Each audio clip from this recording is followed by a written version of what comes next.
নন্দীগ্রামের বিধায়ক তথা রাজ্যের বিরোধী দলনেতা সংবাদ মাধ্যমকে তাজা রাখতে ভালোবাসেন। সে কারণে এদিন নন্দীগ্রামে শুভেন্দু অধিকারীর স্পষ্ট উত্তর শুনলেন সাংবাদিকরা। তৃণমূলের পক্ষ থেকে এনআইএর এসপির অপসারণ চাওয়া হয়েছে। এ ব্যাপারে শুভেন্দু কটকটে উত্তর তৃণমূলের বিরুদ্ধে দিলেন। বললেন ওসব ফালতু ড্রামাবাজি, হারবে জেনে পালাচ্ছে, গো হারান হারবে এবারে বলে বিজেপির নির্ভরতাকে তুলে ধরলেন শুভেন্দু। এছাড়াও শুভেন্দুর কাছে জানতে চাওয়া হয় ভূপতিনগরের বোমা ফাটানোর প্রসঙ্গ সম্পর্কে। তিনি বলেন ওখানে বোমা তৈরি করা হচ্ছিল জিলোটিন স্টিক ও আরডিএক্স দিয়ে। এসব জিনিস সাধারণত দেশদ্রোহীদের কাছেই থাকে।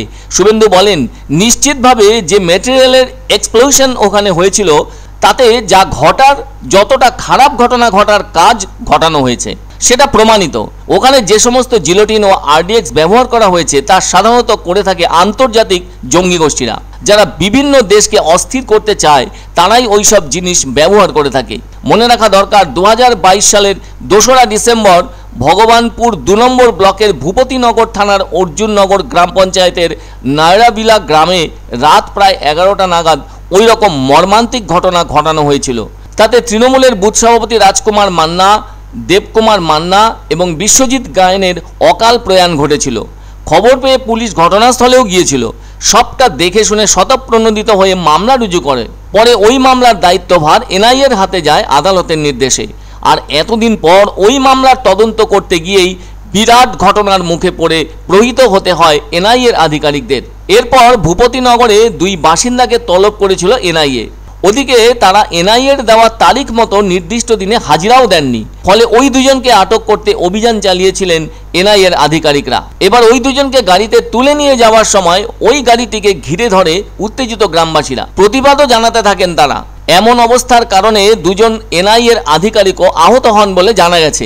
যেভাবে গত 5ই জানুয়ারি সন্দেশখালীতে শেখ শাহজাহানকে ধরতে অভিযানে গিয়ে আহত হয়েছিলেন ইডির আধিকারিকরা, পরে তো রাজ্য পুলিশ মিনাখা থেকে গ্রেপ্তার করেছিল শাহজাহানকে।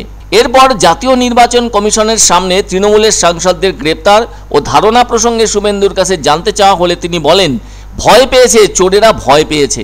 বাড়িতে ঘুমোতে পারছেন না এই রাজ্যের মুখ্যমন্ত্রী, কেননা ওই দিন বোমা ফাটানোর কারণে 3 জন গ্রামবাসীর অকাল প্রয়াণ ঘটে যাওয়ার পরও মুখ্যমন্ত্রী বলেছিলেন ওখানে চকোলেট বোম ফেটেছিল।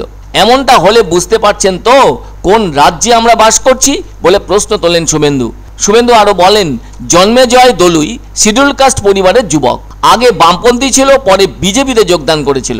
তাকে ভোটের সময় ভবলীলা সাঙ্গ করে দিয়েছে তৃণমূলের লোকজনেরা বলে অভিযোগ শুভেন্দুর। যারা ওইসব অন্যায় কাজ করেছে এবং যারা অভিযুক্ত ও যারা সন্ত্রাসী করেছে তাদের বিরুদ্ধে আদালতের নির্দেশে তদন্তকারী সংস্থা কাজ করছে।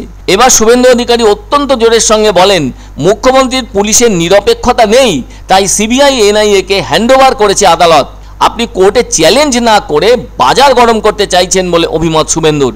মিডিয়াতে থাকার জন্য যেখানে সেখানে সিঁড়িতে বসে পড়ছেন, এর কোনো এফেক্ট বাংলায় পড়বে না বলে জানান শুভেন্দু। আপনি কোর্টে চ্যালেঞ্জ না করে আপনি বাজার গরম করতে চাইছেন আর মিডিয়াতে থাকার জন্য যেখানে সেখানে সিঁড়িতে বসে পড়ছেন, এর কোনো এফেক্ট বাংলায় পড়বে না।